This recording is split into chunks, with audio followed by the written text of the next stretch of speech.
Formula 1 müsahibəsi artıq bitdi. Bu deyəcəklərimi eləsəz, ümumi təlimlərdə sizin üçün böyük üstünlük olacaq.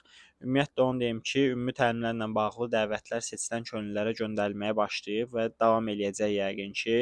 Əgər profilinizlə bağlı nəsə problem varsa, dəvət ala bilməmisinizsə və sair nəsə başa düşmədinizsə, Bakı şəhər halqasının könüllülər səhifəsindəki nömrə ilə əlaqə saxlayın. Onlar sizə kömək eləyəcəklər yəqin ki, çünki onlara mən müdaxilə eləyə bilmirəm. Mən çalışacağam sizə ümumi təlimlə bağlı məlumat verim ki, kiminsə bəlkə köməyinə gələr. Ümumiyyətlə ümumi təlim sizin müsahibə verdiyiniz məkanda olacaq. Təxminən 2 saat davam eləyəcək. Planlarınızı ona görə qurun və gecikməyin. Getdiyiniz məkanda sizi həmin gün nə qədər könüllü varsa partiyalara bölüb otaqlara yerləşdirəcəklər. Kağızlar paylayacaqlar sizə, üzərində adlarınızı yazıb sinəvizə yapışdırasınız. Təlimin strukturu ümumi belədir ki, sizlə interaktiv oyunlar keçirsinlər, söhbətlər eləsinlər ki, ölçə bilsinlər ki, nə qədər kommunikativsiz və s. Adlar da ona görə yapışdırılır ki, sonda sizi komandalar üzrə bölmək rahat olsun seçilən könüllüləri.